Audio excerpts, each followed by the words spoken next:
के काफी करीब आ गया। अर्ल ने रॉन का पूरा केस स्टडी करने के बाद उसे सलाह दी कि जेल में कोई कोर्स कर ले तू, साथ ही लाइब्रेरी वगैरह में नौकरी कर ले। इससे उसको गुड बिहेवियर पॉइंट्स मिलेंगे और क्योंकि वो जेल में 3 महीने पहले ही काट चुका है तो हो सकता है कि जज उसको बरी ही कर दे अगली सुनवाई में। अर्ल की बात मानकर रॉन जेल के अंदर नाई की दुकान में कैदियों के बाल काटने का काम शुरू कर देता है और साथ ही उसने जेल के अंदर एक कोर्स भी ज्वाइन कर लिया। ऐसा लग रहा था मानो सब कुछ बहुत बढ़िया चल रहा हो, लेकिन ये तूफान से पहले का सन्नाटा था। इस कोर्स के दौरान उसकी क्लास के ही एक हट्टे कट्टे कैदी की नजर रॉन पर पड़ी। रॉन को अर्ल ने किसी भी तरह की मुसीबत से दूर रहने को कहा था, तो उसने जॉनसन नाम के इस कैदी को इग्नोर करके अपनी पढ़ाई पर ही ध्यान देना सही समझा। लेकिन फिर एक दिन जॉनसन ने रॉन को अकेले देखकर वॉशरूम में उसे पकड़ लिया और अब जॉनसन उसका फायदा उठाने की कोशिश कर रहा था। लेकिन इस सब के दौरान उनका टीचर भी वॉशरूम में आ गया, जिसके चलते उस दरिंदे ने रॉन को छोड़ दिया। इस घटना का रॉन के दिमाग पर बहुत गहरा असर हुआ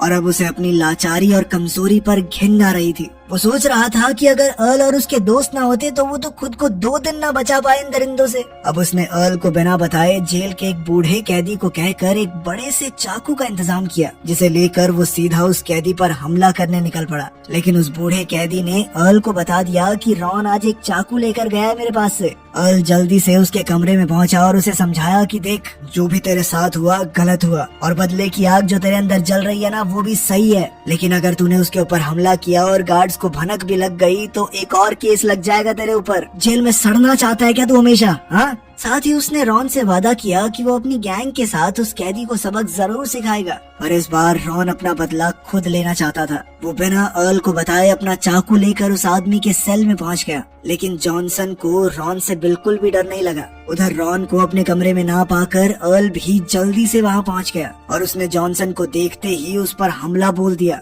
लेकिन जॉनसन काफी ताकतवर था, उसने अर्ल का हाथ मरोड़कर उसे जेल की सलाखों पर दे मारा। इतने में पीछे से रॉन ने मौका देखकर जॉनसन की पीठ में चाकू घोंप दिया, जिसके बाद जॉनसन दर्द से करहाता हुआ जमीन पर गिर गया। अब तक वीटो के साथ साथ अर्ल के बाकी साथी भी वहां पहुंच चुके थे और वो जल्दी से रॉन और अर्ल को वहां से ले गए। अर्ल रॉन को उसके सेल में भेजने के बाद खुद कैप्टन के ऑफिस में आकर ऐसे बैठ गया मानो कुछ हुआ ही ना हो। उसका ये प्लान काम भी कर जाता, लेकिन बदकिस्मती से जॉनसन चाकू लगने के बावजूद जिंदा बच गया था और उसने गार्ड्स को रॉन और अर्ल का नाम दे दिया था, जिसके बाद एक कैदी के ऊपर जानलेवा हमला करने के जुर्म में उन दोनों को सॉलिटरी कन्फाइनमेंट में डाल दिया गया। अब उन्हें सुनवाई तक अकेले अंधेरे कमरे में ही रहना होगा। लेकिन अर्ल हाथ पर हाथ धरे बैठने वाला नहीं था। उसने टॉयलेट सीट की ड्रेन पाइप से अपने साथियों तक मैसेज भेजा कि जॉनसन को ठिकाने लगा दो, जिसके बाद उसकी